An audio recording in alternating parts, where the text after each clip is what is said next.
JD. Today is Friday, March 31st, and it's a D-Day. Unified Friends are running a fundraiser to raise money for autism awareness. You can purchase wristbands, shoe, keychains, and buttons in the main office. And the James DeWitt High School Youth Against Cancer Club is running a Chipotle sale Wednesday, April 12th from 5 to 9 p.m.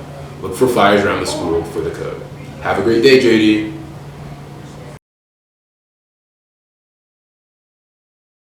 I pledge allegiance to the flag of the United States of America and to the republic for which it stands, one nation, under God, indivisible, with liberty and justice for all.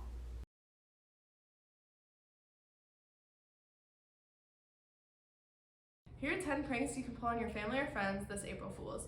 First is emptying out a hand sanitizer bottle and putting clear glue in it. For the second one, you can get a bar of soap and coat it in clear nail polish.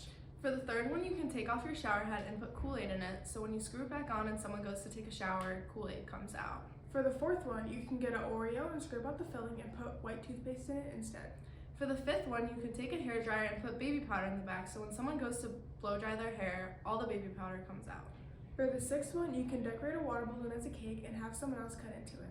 For the seventh one, you can buy a fountain drink and put the bottom of the straw in a ketchup packet, then put it in the drink and give it to someone, so when they take a sip.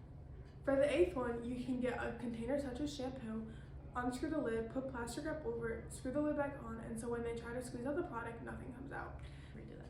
For the ninth one, you can put an air horn on someone's office chair, so when they sit down, it goes off. For the last one, you can get a glass of water, put a piece of paper over top of it, flip it upside down, and remove the piece of paper from under it. So the person has to... What's the best prank you've pulled on someone? In second grade, I pulled a prank on someone saying that some ghost was real, and they actually believed it. I didn't expect it to go well, but it did. Thank you. All right, the best prank. I went to a sub's classroom, and she didn't know I was like a student there. I put in myself as like a fake name that would usually be there, and I sat through the whole class. And at the end of it, she was like, "Wait a minute, you're not blah blah blah." I'm like, Best prank you ever pulled on someone?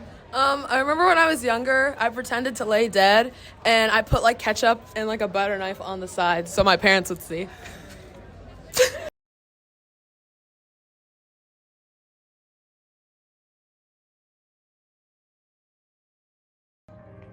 Hello JD, this is your weather prediction for spring break. On Saturday, April 1st, it'll be a low of 33 and a high of 64, and it'll be thundering. On Sunday, April 2nd, it'll be sunny with a low of 20 and a high of 35. On Monday, April 3rd, it'll be rainy with a low of 28 and a high of 57. On Tuesday, April 4th, it'll be rainy with a low of 37 and a high of 50. On Wednesday, April 5th, it'll be thunderstorms with a low of 50 and a high of 65. On Thursday, April 6th, it'll be rainy with a low of 34 and a high of 51. On Friday, April 7th, it'll be partly sunny with a low of 30 and a high of 42. On Saturday, April 8th, it'll be rainy with a low of 37 and a high of 49. And on Sunday, April 9th, it'll be cloudy with a low of 37 and a high of 50.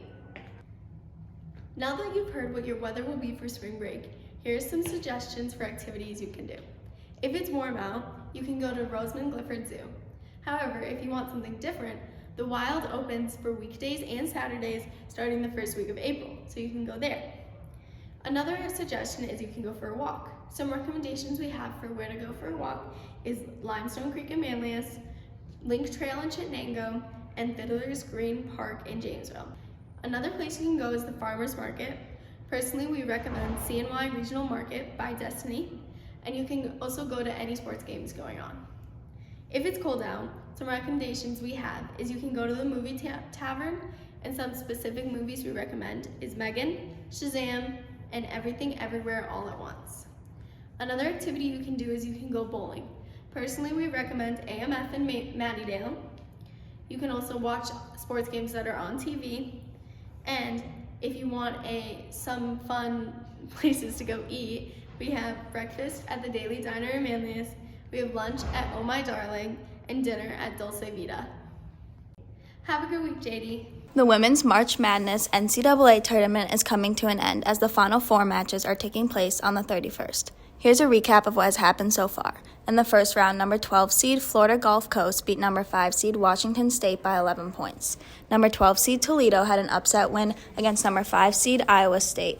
Number 5 seed Louisville just beat number 12 seed Drake by 2 points. In the second round playoff, number 8 Ole Miss upsets number 1 Stanford by 5 points. During the Sweet 16, number 9 Miami beat out number 4 Villanova to earn their spot as the only team not in the top 5 to advance to the Elite 8. The number 3 seed LSU Tigers beat the number 9 seed Miami Hurricanes with a record day from Angel Reese. This is the Tigers' first trip to the Final Four since 2008. Number 12 seed Iowa toppled number 5 seed Louisville 97-83 in the nightcap. Clark for Iowa recorded 41 points, 12 assists, and 10 rebounds to send number 2 seed Iowa to a 97-83 win over number 5 seed Louisville and into its first Final Four in 30 years. Clark, a candidate for National Player of the Year, recorded the 11th triple-double of her career with a rebound with less than a minute remaining in the game and became the first player in the NCAA tournament history to record a 40-point triple-double.